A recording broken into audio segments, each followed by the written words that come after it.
alam semesta, pencipta semua makhluk hidup, ampunilah hamba, anugerahilah hamba dengan keberhasilan atas semua karya hamba ini. Hamba memuja. Puji syukur kami panjatkan karena berkat rahmat-Nya lah kami dapat berkumpul dalam kegiatan review dan pengembangan kurikulum Satuan Pendidikan SMP Negeri 3 Petan pada hari ini, Senin 8 Juli 2024 di tempat ini sesuai dengan harapan kami. Ya, perlu direview kurikulum. Kalau kita membicarakan kurikulum, Ibu Bapak semua, ya, dan anak-anak, kalau kita bicarakan kurikulum, ya, itu sebenarnya adalah merupakan makanan kita. Ya, karena kurikulum itu adalah merupakan rambu yang harus dilaksanakan, yang harus dilakukan, yang harus dipedomani oleh lembaga pendidikan. Ya, itu rambu, pedoman yang harus dipedomani oleh lembaga pendidikan. Ya, sehingga nantinya proses pembelajaran di lembaga pendidikan itu dapat berjalan dengan baik. Isi dan bahan pelajaran itu menurut undang-undang kita, undang-undang Sisdiknas Sistem Pendidikan Nasional nomor 20 tahun 2023 ayat 3 atau pasal 3, ya pasal 3 itu. Ya, itu puncak kurikulum. Maka itu ya kita setelah kita mengetahui pengertian pada kurikulum, maka kita harus mempedomani pada setiap proses pembelajaran. Titip pesan ini yang nyambung aja tentang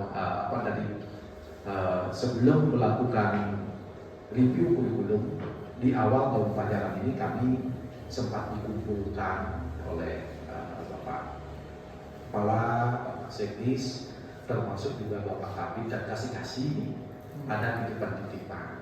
Ini titipan-titipan mungkin itu merupakan hasil refleksi beliau, mungkin sudah datang ke sekolah, ada pemantauan dan lain sebagainya. Titipan-titipan yang pertama adalah tentang pelaksanaan KM, artinya penerapan dan tentang implementasi daripada kurikulum merdeka.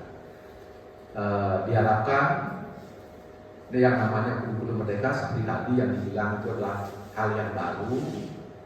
Kita tidak lagi dengan perubahan seperti tadi dibilang Jatmoboyo berarti negatif thinking dulu, usaha kita seberapa yang bisa kita lakukan, mari kita lakukan.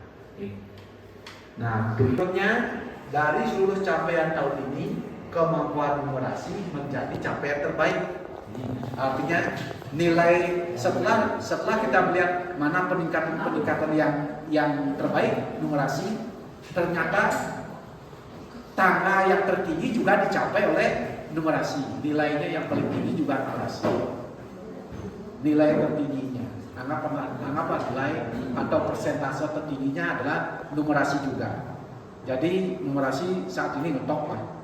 Numerasinya adalah, Bapak Ibu diberikan pil berupa resep berupa peningkatan kompetensi guru. Artinya Bapak ini pil Bapak ini adalah tolong tingkatkan kompetensi Bapak Ibu. GTK, tingkatkan kompetensinya. Dan tidak hanya GTK-nya saja, termasuk juga kebijakan yang kebijakan. Jadi Bapak Kepala Sekolah juga. Kira-kira ini secara umum ringkasan tadi kesemuanya. Nah, ini kita sudah sedang capaiannya ini nanti kita lihat lebih detail bisa. Nah, kira-kira Bapak Ibu untuk nanti mencermati apa itu kualitas pembelajaran. Saya tidak ngerti apa itu kualitas pembelajaran karena saya tidak ngerti ini apa arti capaian saya. Artinya apa? Artinya apa? Artinya adalah tingkat kualitas interaksi antara guru, peserta didik, dan materi pembelajaran dalam proses pengajaran dan pembelajaran. Nah, saya tanya sekarang. Nah, itu kan ada interaksi ya.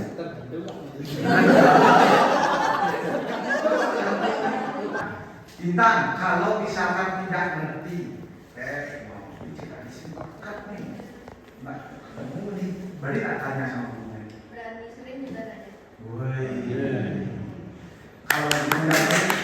kalau guru yang tergantung berarti tak?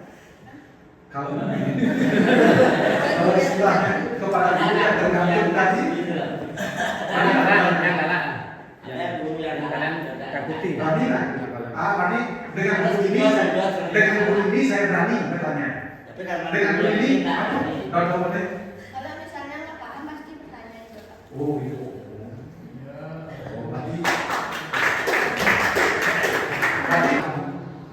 Dan metode pembelajaran di survei lingkungan, berarti survei anak itu menjawab, Bapak mana masuk kerjakan LKS gitu nih. Om Swastiastu. Selamat siang teman-teman semuanya. Di sini kami perwakilan dari siswa SMP Negeri 3 Petang telah mengikuti review kurikulum tahun ajaran 2024-2025. Nah, kurikulum kali ini bertemakan tentang penguatan implementasi kurikulum merdeka untuk mewujudkan generasi emas. Nah, semoga SMP kami pada kurikulum kali ini semakin maju ke depannya. Nah, sekian yang bisa kami sampaikan. Rispenta Jaya. Ada yang sedikit, ada yang lebih banyak. Kita tidak ada yang tahu, tapi kita bisa cegah, kita bisa bantu dengan teknik TMI. Ya, jadi manfaatnya mungkin bisa dirasakan hari ini, mungkin besok, mungkin bisa, mungkin sebulan, tergantung setiap orang. Ya, jadi intinya adalah nanti kita dikasih pagi sore, kita mengubah gaya itu Bapak Ibu. Kalau sekarang makan babi guling, besok apakah tidak boleh makan babi guling? Nggak bebas. Jadi tetap normal seperti biasa, nggak ada tantangan apapun. Cuma kita tambahkan meditasi ini pagi dan sore di daily activity. Bisa dipahami Pak? Jelas? Dan di depan juga kan? Jelas. Bisa kita Menemui ada kendala, terus Pak Ibu mungkin berpikir apakah ini meditasi saya sudah benar, apakah yang saya lakukan selama meditasi ini sudah benar dan tidak. Itulah yang akan kita bahas pada pertemuan pagi ini. Positif di sekolah, tegur sapa, budaya bersih yang itu pasti banyak sih ada budaya. Itu pertama. Setelah itu yang di kiri ada kegiatan intrakurikuler, belajar di kelas. Bapak Ibu oleh pemerintah hanya dikasih apa? CP apa CP itu? Ya, setelah dari CP itu Bapak turunkan jadi apa? TP dulu ya, TP juga pembelajaran dulu. Setelah itu sudah pelajaran diurut. Kenapa diurut? Kenapa diurut? Kan kita udah bisa TP1, TP2, TP3. Tapi begitu tersusun kita urut lagi. Udah apa urutannya itu? Menyesuaikan dengan siswa. Iya. Ada lagi pendapat itu apa kita urutkan? Ini kalau ditutup kita ATP, alur tujuan pembelajaran. Itu artinya mengurutkan TP-TP. Jadi maksudnya barangkali TP2 itu harus lebih dulu diajarkan karena menjadi prasyarat untuk TP1. Dia akan belajar TP1 dengan cepat. Apabila TP2 dulu dia ketahui, maka itulah diajarkan dulu. Itu namanya KTP. Bisa Pak? Nah, setelah itu baru disusun modul ajar. Itu intrakurikulernya itu, belajar di kelasnya. Itu rata-rata 80%, 70%. Nah, lalu ada kegiatan ya, co-curricular dalam bentuk proyek P5.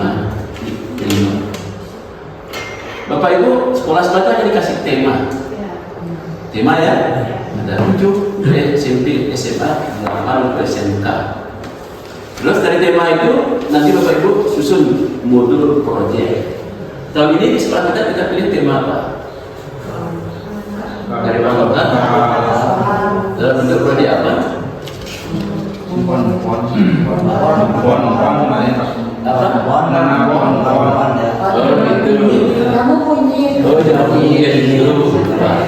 Lantas secara setiap hari minumnya bukunya ini. Kemudian di zamannya corona kan itu diminum ya, bagus itu. Ini itu 20%. Nah, ekstrakurikuler itu tujuannya kan menyalurkan bakat dan minat. Di sini ada berapa jenis ekstrakurikuler? Gopri Siarprop. Saya tidak bahas, tapi hanya saya perlihatkan bahwa di bagian mana Bapak Ibu harus memahami kurikulum. Dan saya ingin mengajak Bapak Ibu merefleksi diri lagi. Kompetensi pedagogik, ini dia definisinya. Bapak Ibu dikatakan menguasai kompetensi pedagogik apabila yang 3 ini Bapak lakukan. Semuanya baca itu, sudahkah Bapak Ibu seperti itu? Nomor 1 misalnya Bapak Ibu menciptakan lingkungan pelajaran yang aman dan nyaman bagi peserta didik. Kalau sudah, ya sudah. Nomor 2, semuanya baca nomor 2. Ya, pembelajaran yang berpusat pada peserta didik. Sudahkah begitu? Ya, kalau sudah berarti nomor 2 sudah. Nomor 3.